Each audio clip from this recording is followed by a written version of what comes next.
नमस्कार विद्यार्थी मित्रांनो, आज आपण चालू करतोय गणित भाग 2 म्हणजेच भूमितीचं पहिलं प्रकरण समरूपता। सर्वप्रथम आपण समरूप त्रिकोण आणि एकरूप त्रिकोण यांमधील फरक पाहूया।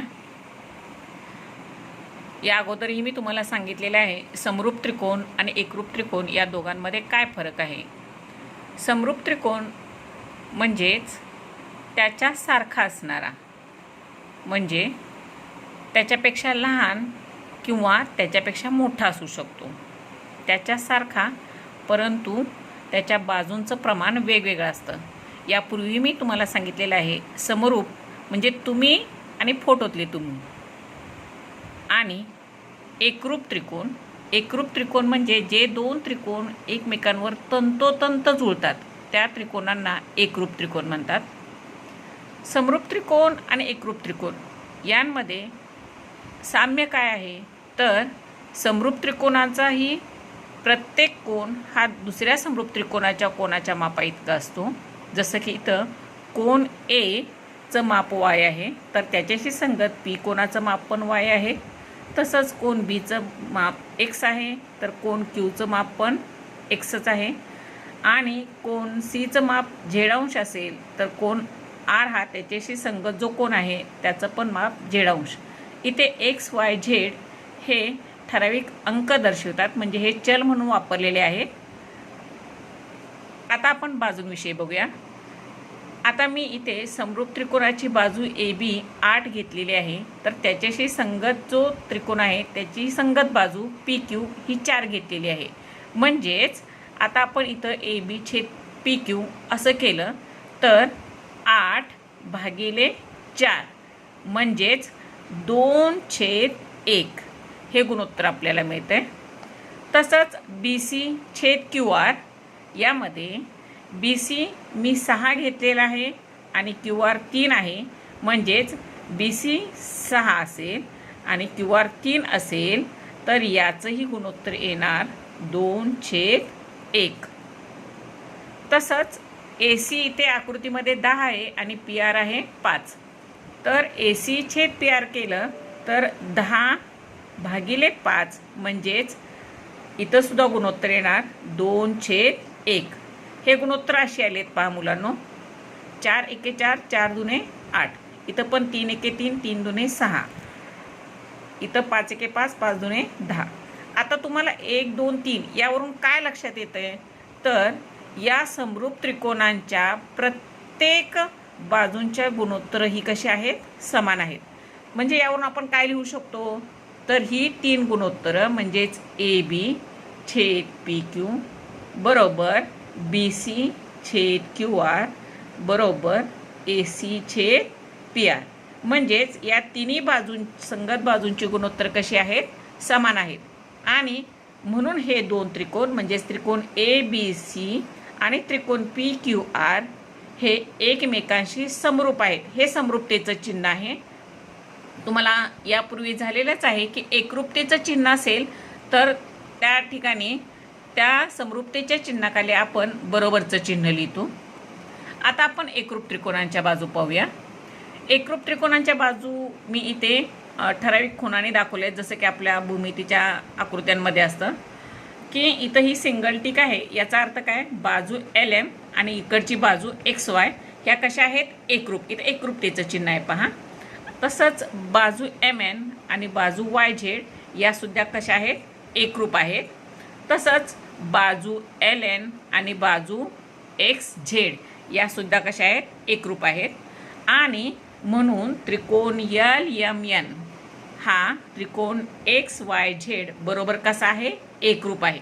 म्हणजेच समरूप त्रिकोणांच्या बाजू या प्रमाणात असतात आणि एकरूप त्रिकोणांच्या बाजू कशा असतात, एकरूपच असतात। म्हणजे हे दोन त्रिकोण जर मी L बिंदू X वर ठेवला, M बिंदू Y वर ठेवला आणि N बिंदू Z वर ठेवला तर हे दोन त्रिकोण एकमेकांशी तंतोतंत जुळणार आहेत।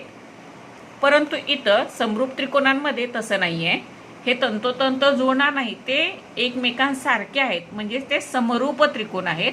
आणि हे एकरूप म्हणजे एकमेकांवर तंतोतंत जुळणारे त्रिकोण आहेत। मी यापूर्वी तुम्हाला सांगितलेले आहे एकरूप म्हणजे तुम्ही आणि आरशातले तुम्ही हे एकरूप असतात. म्हणजे तुमची उंची, तुमची शरीरयष्टी जसं आहे तसे तुम्ही एक दिसणार आहात. आता एकरूप त्रिकोणांमध्ये पण आपण पाहिलं की एकरूप त्रिकोणांचे कोण पण पहा, हा यल कोण ए इतका मापाचा असेल तर एक्स कोण पण त्याचे संगत जो आहे तो पण ए अंश मापाचाच असतो. यम कोण जर बी अंश मापाचा असेल तर वाय कोण पण बी अंश मापाचाच असेल. एन कोण सी अंश मापाचा असेल तर झेड कोण पण सी अंश मापाचाच असेल. या ठिकाणी आपण त्रिकोणांच्या संगती बदलू शकतो. आता दिलेली संगती काय आहे? संगती म्हणजे एकास एक बिंदूची संगत. म्हणजे इथं यल कोण हा एक्स कोणावरच तंतोतंत जुळणार आहे. यल कोण हा वाय किंवा झेडवर तंतोतंत जुळणार नाही आहे. ही गोष्ट लक्षात घ्या. एकास एक संगती म्हणजे जसं आत्ता आपण कोणांची एकरूपता दाखवलेली आहे त्याचप्रमाणे आपण हे त्रिकोण एकमेकांवर ठेवून जुळवू शकतो. आता तुम्हाला गुणोत्तर म्हणजे काय, मी मगासपासून गुणोत्तर असं बोलते, तर गुणोत्तर म्हणजे काय हे आपल्याला अगोदरच्या इयत्तांमध्ये झालेलंच आहे. पहा, तुम्हाला आठवत असेल मुलांनो की आपण काय करायचो की अजयचं वय समजा 10 वर्ष आहे आणि विजयचं वय 15 वर्ष आहे, तर त्या दोघांच्या वयांची गुणोत्तर काय हे आपण मागील इयत्तांमध्ये अभ्यासलेलं आहे. हे आपण कसं सोडवतो, तर हे गुणोत्तर म्हणजे अजयचं वय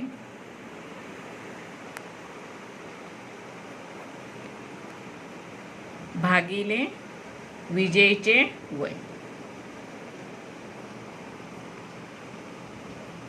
म्हणजेच काय होणार इथे 10 भागिले 15 म्हणजेच इथे येणार 5 त्रिक 15, 5 दुने 10 म्हणजे 2/3 म्हणजे 2/3 म्हणजे काय आलं 2/3.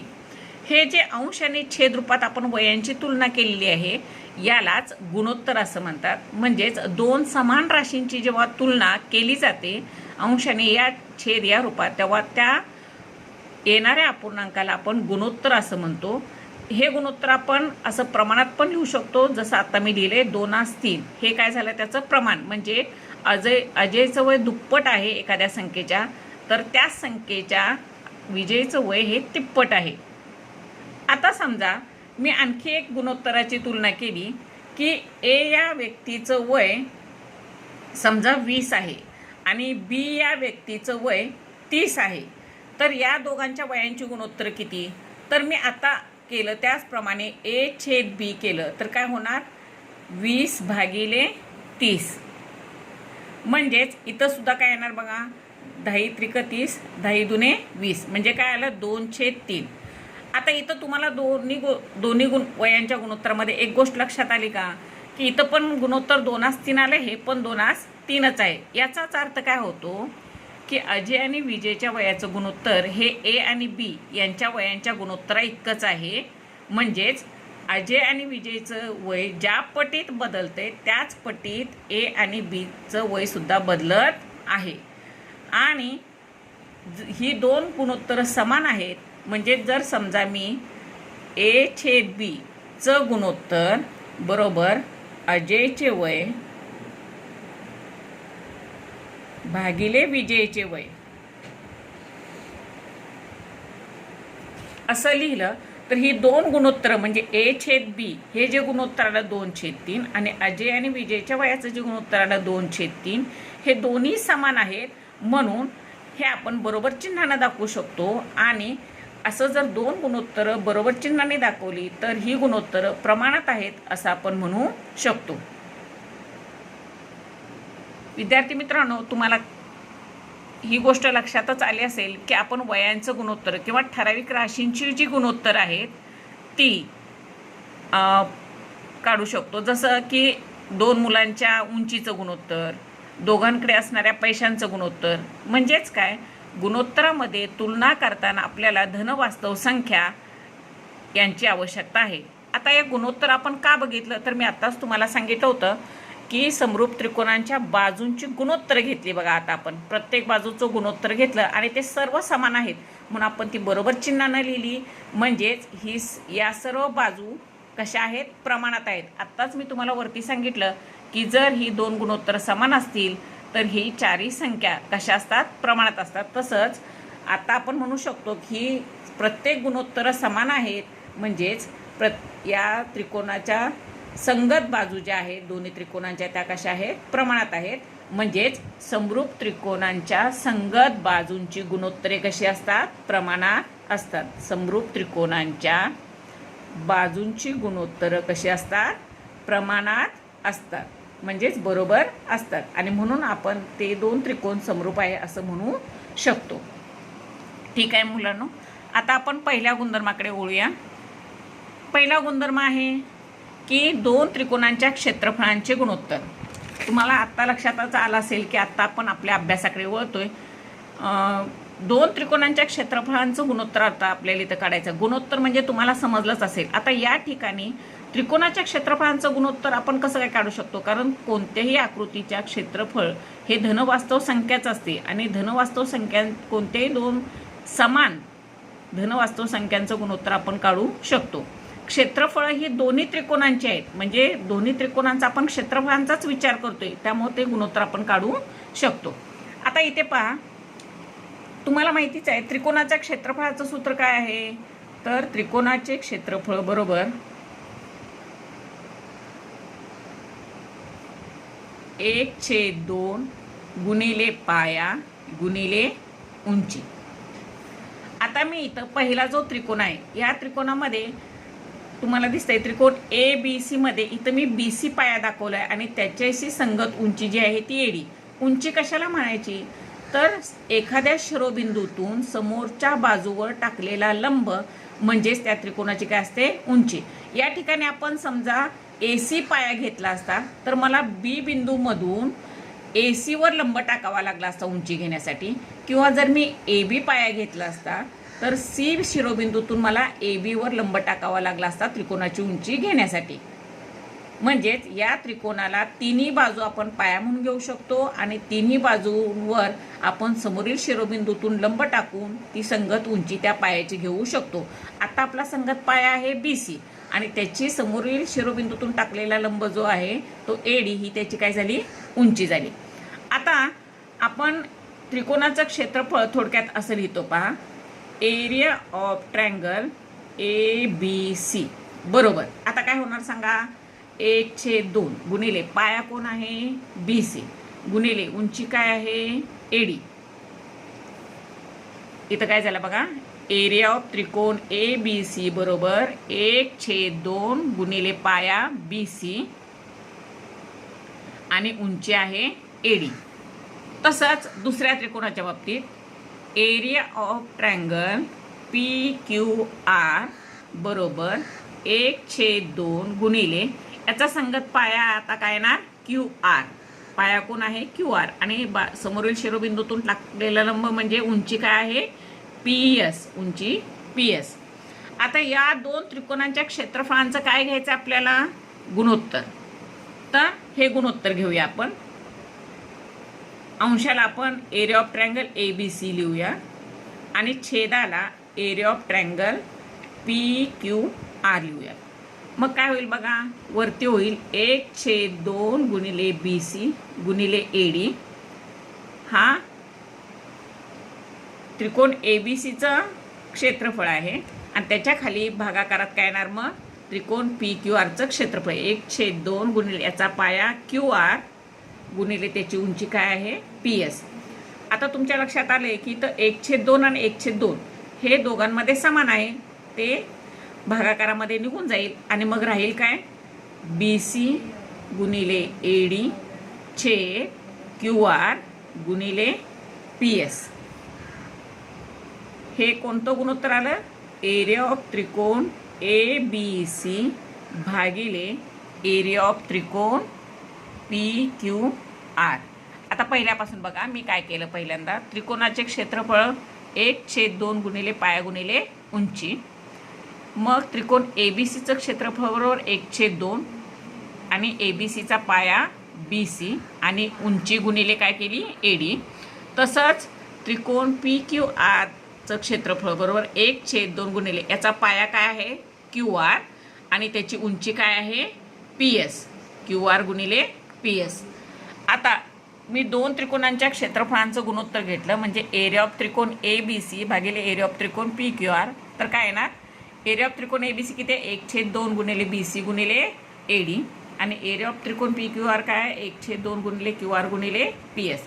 इथं 1/2 आणि 1/2 समान असल्यामुळे ते भागाकारामध्ये निघून जाईल आणि मग राहील काय फक्त BC गुणिले AD अंशस्थानी आणि छेदस्थानी QR गुणिले PS. म्हणजेच यावरून काय गुणधर्म लक्षात येतो, कोणत्याही दोन त्रिकोणांच्या क्षेत्रफळांचं गुणोत्तर हे त्याचा संगत पाया आणि संगत उंची यांच्या गुणाकाराच्या गुणोत्तरा एवढे असते. म्हणजे याचा पण संगत पाया गुणिले उंची आणि याचा पण संगत पाया गुणिले उंची यांचा जो गुणाकार आहे त्यांच्या गुणोत्तरा एवढं हे पण काय आहे गुणोत्तरच आहे. तर कोणत्याही दोन त्रिकोणांच्या क्षेत्रफळांचं गुणोत्तर हे त्याचा संगत पाया आणि संगत उंची यांच्या गुणाकाराच्या गुणोत्तरा एवढे असते. यांच्या गुणाकाराच्या काय असते गुणोत्तरा एवढे असते. हे काय आहे गुणोत्तर आहे. अंश आणि छेद रूपात आपण समान संख्या मांडली तर आपण त्याला काय म्हणतो गुणोत्तर म्हणतो. आता समजा एरिया पहिला त्रिकोण ABC आहे त्याचं जर क्षेत्रफळ मी A1 मांडलं आणि त्याची संगत उंची H1 मांडली आणि उंची H1 आणि त्याचा पाया जर मी B1 मांडला, तसंच दुसरा जो त्रिकोण आहे त्याचं क्षेत्रफळ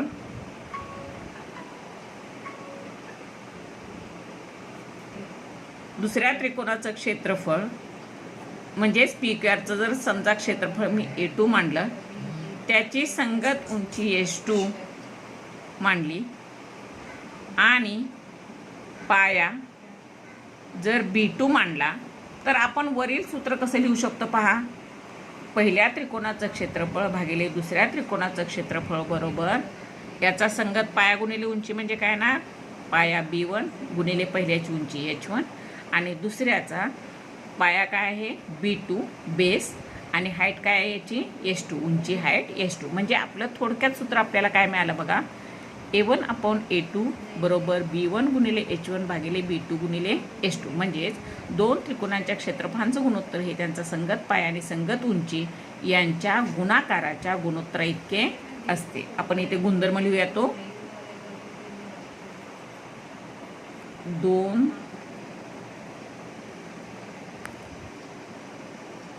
त्रिकोणांच्या क्षेत्रफळांचे गुणोत्तर हे त्यांचा संगत पाया व संगत उंची यांच्या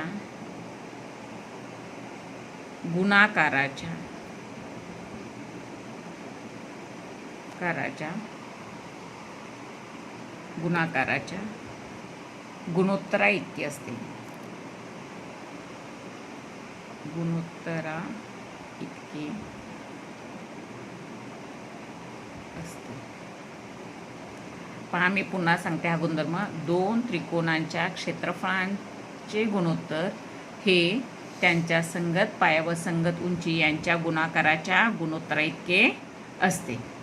हा झाला आपला पहिला गुणधर्म. आता मुलांना पुढे पहा. आता इथं त्या गुणधर्माचा दोन उपपर्याय दिलेले आहेत. समजा आपल्याला दिलेले दोन त्रिकोण समान उंचीचे असतील तर काय हे गुणोत्तर येईल. तर आता आपण इथं बघतोय की त्रिकोण ABC ची उंची पण H आहे आणि त्रिकोण PQR ची उंची पण H आहे. म्हणजे ही AD उंची पण H आहे आणि PS उंची पण काय आहे H आहे. मग आपल्याला दिलेल्या सूत्रानुसार मागे आपण जे आत्ता घेतलं त्या सूत्रानुसार काय होणार, एरिया ऑफ त्रिकोण ABC भागिले एरिया ऑफ त्रिकोण PQR बरोबर. आता ABCचा संगत पाया कोणता आहे या त्रिकोणात दाखवलेला, तर BC. पाया कोण आहे BC आणि त्याची उंची काय आहे AD आणि दुसऱ्या त्रिकोणाचा पाया काय आहे पहा QR आणि त्याची संगत उंची काय आहे PS. आता या ठिकाणी आपण किमती ठेवूया. इथं तुम्हाला दिसतंय की BC आपण पाया हा वेगळा आहे, हे दोन्ही पाया काय आहेत वेगळे आहेत, फक्त उंची समान आहे. याचा पाया B1 आणि याचा पाया काय आहे B2. आता आपण मागे घेतलेल्या थोडक्या सूत्रानुसार जर समजा याचं क्षेत्रफळ A1 आणि याचं क्षेत्रफळ A2 मांडलं तर BC पाया काय आहे, BC म्हणजे B1 आहे, AD किती आहे H आणि QR पाया आपण घेतलाय B2 आणि याची सुद्धा त्रिकोणाची उंची किती आहे Hच आहे, म्हणजे दोन्ही उंची समानच आहेत. तर A1 अपॉन A2 म्हणजे या दोन त्रिकोणांचं क्षेत्रफळ काय होईल H हे म्हणजे उंची समान असल्यामुळं ते भागाकारामध्ये निघून जाईल आणि राहील काय फक्त B1 भागिले B2. म्हणजे हा पहिला गुणधर्म काय मिळाला आपल्याला, जर समजा दोन त्रिकोणांची उंची समान असेल तर त्यांची क्षेत्रफळं ही फक्त पायांच्या गुणोत्तरांच्या प्रमाणामध्ये असतात. म्हणजेच जर दोन त्रिकोण समान उंचीचे असतील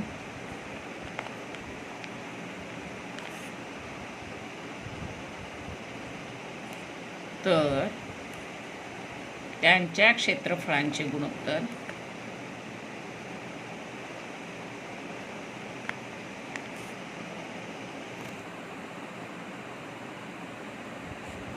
हे संगत पायांच्या गुणोत्तरा इतके असते.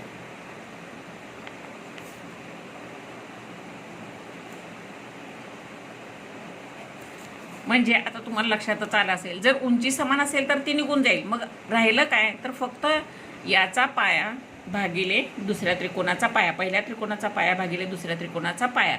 म्हणजे जर दोन त्रिकोणांची उंची समान असेल तर त्या दोघांचं क्षेत्रफळांचं गुणोत्तर हे फक्त कशाच्या प्रमाणात येतं, पायांच्या प्रमाणात येतं. म्हणजेच इथे येणार त्रिकोण ABCचं क्षेत्रफळ भागिले त्रिकोण PQRचं क्षेत्रफळ बरोबर BC भागिले QR.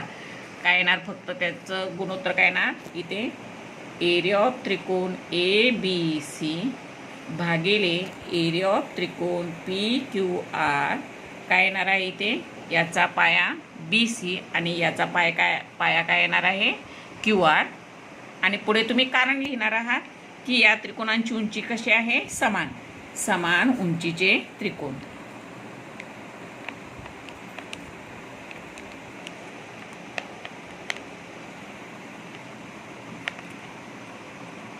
ठीक आहे. आता पुढे पहा. आता समजा दोन्ही त्रिकोणांचा पाया समान असेल तर काय होईल. आता इथं आपण त्रिकोण ABC हा मोठा त्रिकोण घेतलाय आणि त्याच BC पायावर आधारित अजून एक आतमध्ये त्रिकोण आहे त्रिकोण PBC. म्हणजे या ठिकाणी दोन्ही त्रिकोणांचा पाया BC आहे. या मोठ्या त्रिकोणाची जी उंची आहे ती AD आहे, ती H1 घेतली आहे आणि जो लहान त्रिकोण आहे त्याची उंची PQ जी आहे ती किती आहे H2 घेतलेली आहे आपण. तर आता आपल्या आताच्या गुणधर्माप्रमाणे काय होईल पहा. एरिया ऑफ त्रिकोण ABC भागिले एरिया ऑफ त्रिकोण PBC बरोबर ABCचा पाया काय आहे BC गुणिले ABCची उंची किती आहे हे पहा ABCचा पाया BC आणि ABCची उंची काय येणार AD गुणिले काय येणार इथे AD छेद. आता PBCचा पाया पण काय आहे BC आणि त्याची उंची किती आहे PQ. त्याची उंची काय आहे PQ. आता इथं BC आणि BC समान आहे आणि म्हणून ते निघून जाईल. किंवा आता आपण लिहिलेल्या याच्याप्रमाणे समजा त्या दोघांचा पाया B आहे इतकं मानू आणि पहिल्याची उंची H1 आहे, दुसऱ्याचा पण पाया Bच आहे आणि त्याची उंची किती आहे H2 आहे. तर समान पाया जो आहे तो भागाकारामध्ये निघून जाईल आणि मग राहील काय H1 भागिले H2. म्हणजेच दोन त्रिकोणांचं क्षेत्रफळांचं गुणोत्तर जर पाया समान असेल तर ते फक्त आणि फक्त उंचीच्या प्रमाणामध्ये असतं H1 भागिले H2. म्हणजेच आत्ता आपल्या दिलेल्या आकृतीनुसार काय येणार तर एरिया ऑफ त्रिकोण ABC भागिले एरिया ऑफ त्रिकोण PBC बरोबर काय येणार याची उंची काय आहे, ABCची उंची AD आणि PBCची उंची काय आहे, PQ. पहा मी पुन्हा सांगते, एरिया ऑफ त्रिकोण ABC भागिले एरिया ऑफ त्रिकोण PBC घेतलं. ABCचा पाया काय आहे, BC, त्याची उंची संगत उंची काय आहे, AD. PBCचा पाया काय आहे, PBCचा पण पाया काय आहे, BC आणि त्याची संगत उंची कोण आहे, PQ. बरोबर. नंतर या दोघांचा पाया जो समान आहे त्याची लांबी आपण B मांडली, तर B गुणिले पहिल्याची उंची H1, या त्रिकोणाची ABCची उंची काय आहे, H1 आणि दुसऱ्या त्रिकोणाचा PBCचा पण पाया Bच आहे, म्हणजे त्याची लांबी पण Bच आहे कारण समान पाया आहे, परंतु त्याची उंची किती आहे, H2 आहे. तर इथं आपण H2 लिहिलं. B आणि B म्हणजे पाया ही संख्या समान असल्यामुळे ती निघून जाईल आणि मग राहील काय, फक्त H1 भागिले H2. म्हणजेच दोन त्रिकोणांचा जर पाया समान असेल तर त्यांच्या क्षेत्रफळांचं गुणोत्तर हे त्यांच्या उंचीच्या प्रमाणात असतं. म्हणजेच आता दिलेल्या आकृतीनुसार एरिया ऑफ त्रिकोण ABC भागिले एरिया ऑफ त्रिकोण PBC बरोबर काय येणार, उंची, याची उंची AD आणि याची उंची PQ. AD छेद PQ आणि पुढे तुम्ही कारण काय लिहिणार, समान पायांचे त्रिकोण किंवा एकाच पायावर स्थित त्रिकोण असं लिहिलं तरी चालेल. समान पायांचे त्रिकोण म्हणजे हा गुणधर्म काय होईल पहा, जर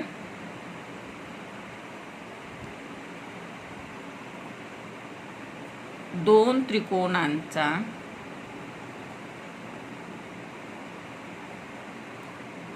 पाया समान असेल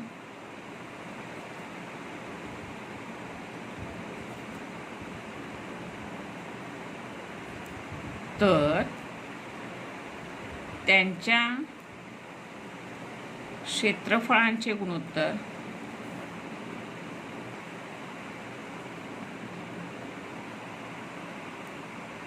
हे त्यांच्या संगत उंचींच्या गुणोत्तरा इतके असते.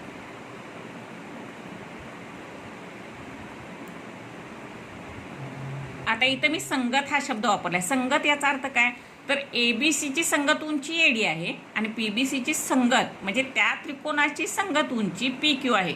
म्हणजे संगत म्हणजे त्याच्याशी निगडीत, ABCशी निगडीत उंची AD आहे आणि त्रिकोण PBC जो आहे त्याच्याशी संगत उंची काय आहे, PQ आहे. म्हणून आपण म्हटलं जर दोन त्रिकोणांचा पाया समान असेल, पाया BC समान असेल तर त्या त्रिकोणाच्या क्षेत्रफळांचे गुणोत्तर हे त्यांच्या संगत उंचीच्या म्हणजे ABCची संगत उंची AD आणि PBCची संगत उंची PQ या संगत उंचीच्या गुणोत्तरा इतके त्यांचं क्षेत्रफळांचं गुणोत्तर असतं. ठीक आहे. आता आपण काही उदाहरणं पाहूया मुलांनो. बोर्ड एक्झाममध्ये अशी कृती प्रश्न क्रमांक 2A मध्ये आणि प्रश्न क्रमांक 3A मध्ये रिकाम्या जागा भरा किंवा रिकाम्या चौकटी भरा अशा प्रकारची उदाहरणं असतात. आता हे उदाहरण आपण सोडवून बघूया. या त्रिकोणामध्ये पहा काय दिलेलं आहे, तर हा त्रिकोण ABC हा मोठा त्रिकोण दिलेला आहे आणि आतमध्ये APQ हा एक लहान त्रिकोण आहे, परंतु आपल्याला दिसतंय की AR ही त्यांची जी संगत उंची आहे ती दोघांची समान आहे आणि आपल्याला काय विचारले पहा, एरिया ऑफ त्रिकोण ABC. आता एरिया ऑफ त्रिकोण ABC असं जर आपण घेतलं तर ABCचा पाया कोण येणार, BC, कारण उंची कुठे दाखवली, BC पायावर दाखवली, म्हणून पाया कोण घेणार आपण, BC. म्हणजे आता मी इथं काय लिहिणार, BC पाया. आता याची संगत उंची कोण येणार, AR.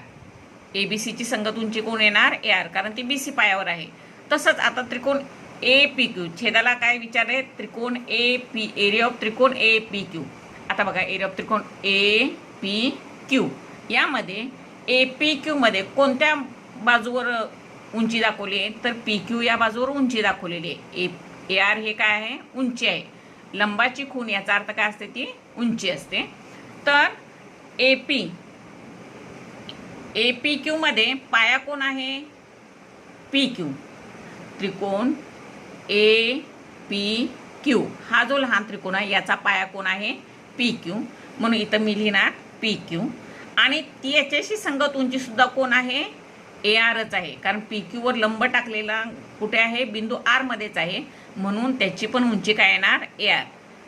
आता या दोघांमध्ये AR आणि AR हे समान उंची झाली, म्हणून हे गुणोत्तर काय आलं, फक्त अंशस्थानी काय राहील, इकडे राहील BC आणि इथं काय राहील PQ.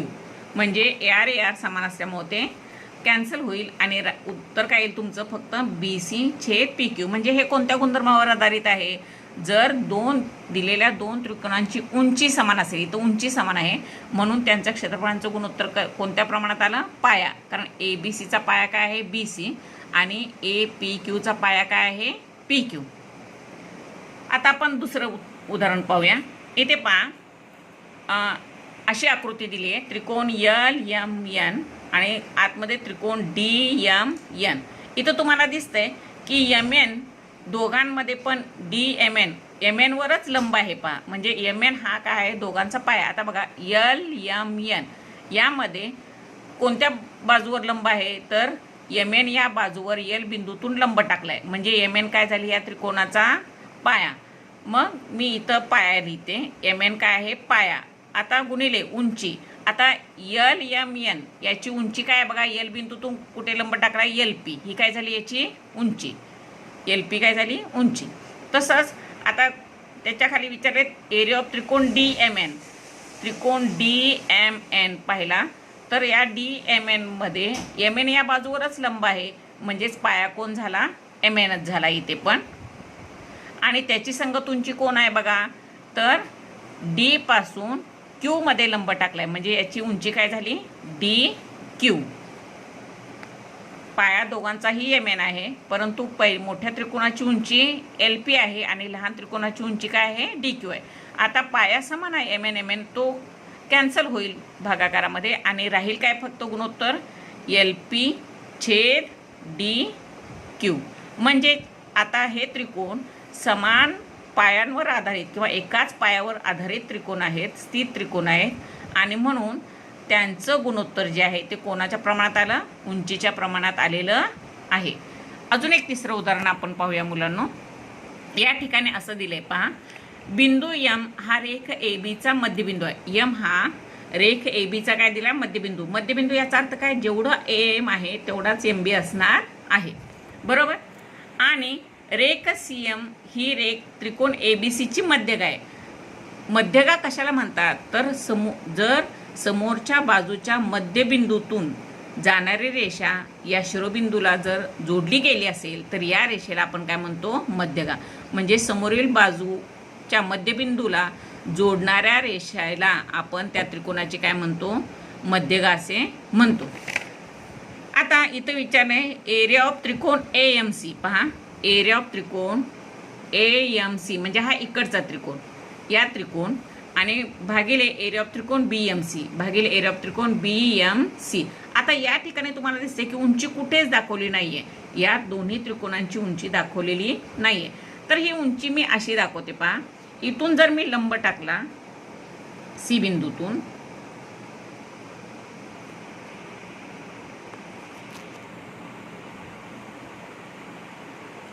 तर साधारणपणे ही उंची अशी येईल.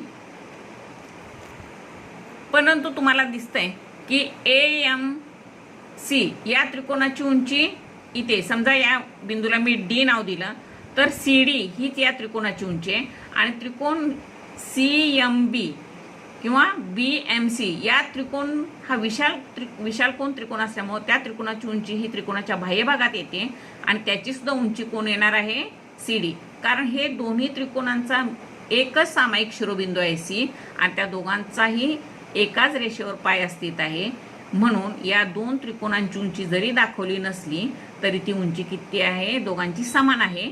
आणि आता म्हणून त्यांचं क्षेत्रफळांचं गुणोत्तर कोणाच्या प्रमाणात येणार, पायांच्या प्रमाणात. म्हणजे इथं आपण डायरेक्ट लिहूया, AMCचा पाया जर घेतला मी तर इथं काय येणार, AM. AMCचा पाया काय येणार, AM आणि BMCचा पाया काय येणार, BM.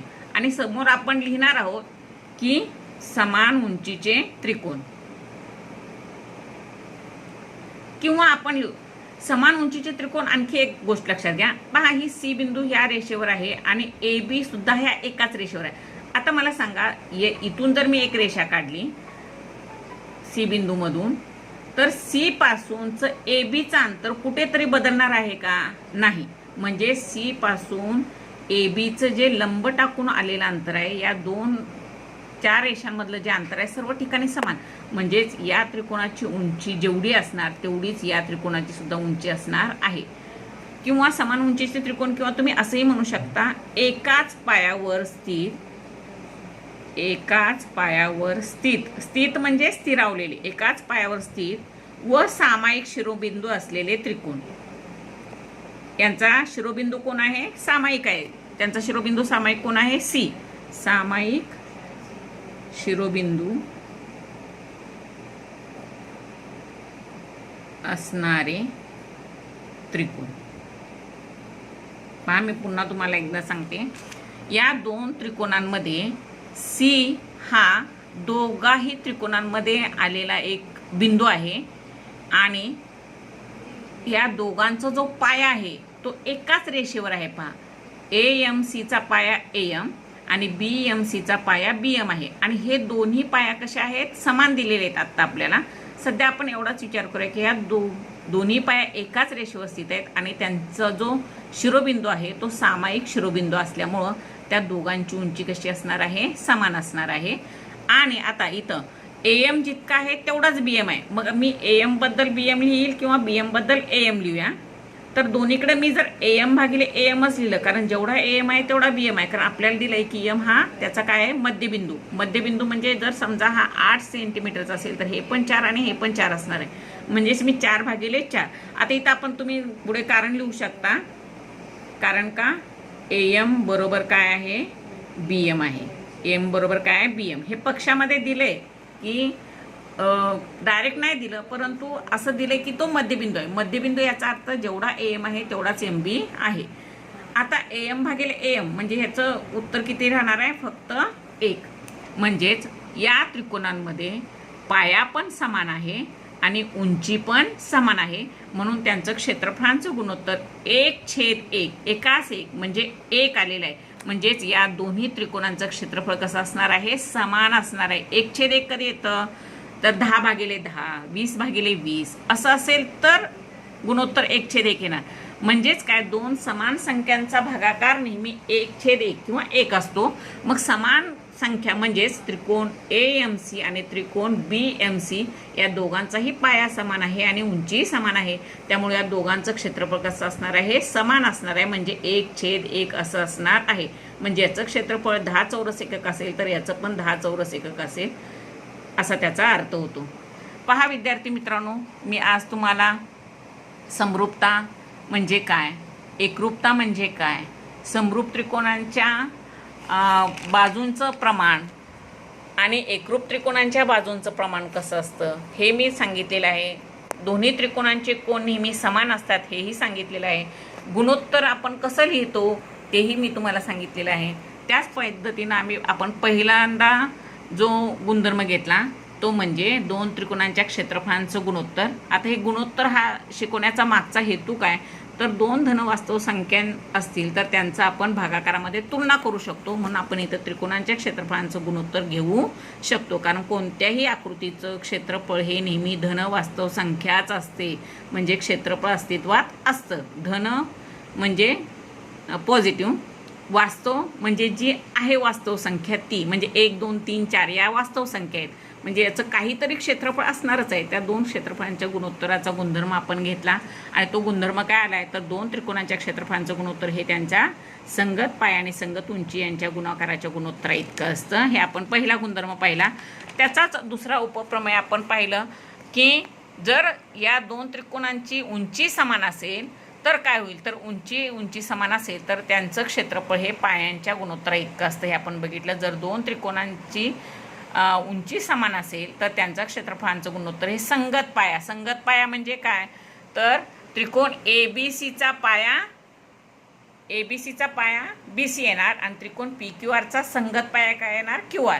म्हणून त्यांच्या संगत पायांच्या गुणोत्तर इतके असते. हा आपण पहिला गुणधर्म पाहिला, त्यातला उपगुणधर्म येतो. आणि दुसरा उपगुणधर्म आपण हा पाहिला, जर दोन त्रिकोणांचा पाया समान असेल तर काय होईल, जर दोन त्रिकोण जर एकाच पायावर स्थित असतील तर आणि जर उंची वेगवेगळी असेल तर आपण बघितलं त्या त्रिकोणांचा क्षेत्रफळांचं गुणोत्तर हे फक्त उंचीच्या प्रमाणात येतं. म्हणजे इथं ABCची उंची आपण AD घेतली आणि BBCची उंची काय घेतली जी आहे ती PQ. म्हणजेच काय, जर दोन त्रिकोणांचा पाया समान असेल तर त्यांचा क्षेत्रफळांचं गुणोत्तर हे त्यांच्या संगत उंचीच्या म्हणजे मी अगोदरच सांगितले की ABCची उंची AD आणि BBCची उंची आहे PQ, म्हणून ती त्यांची काय झाली संगत उंची. आणि या ठिकाणी आपण 3 उदाहरणंही सोडून बघितलेली आहेत. आता विद्यार्थी मित्रांनो, ही उदाहरणं तुम्ही पुन्हा व्हिडिओ पॉज करून बघू शकता, पुन्हा समजून घेऊ शकता. आणि जर काही शंका असेल तर मला नक्की विचारा. आणि तुम्ही PDF दिलेले सोडवून दिलेली उदाहरणं जी आहेत ती पहा, जरा मनापासून पहा. आणि अभ्यास 1.1 जो आहे त्यातील उदाहरणं तुम्ही करायचे. आणि काही शंका असेल तर मला लगेच विचारायचं आहे. कोणतं उदाहरण जमत नसेल तर ते सांगा, मी तुम्हाला सोडवून दाखवून त्याचा सुद्धा व्हिडिओ तुम्हाला मी सेंड करते.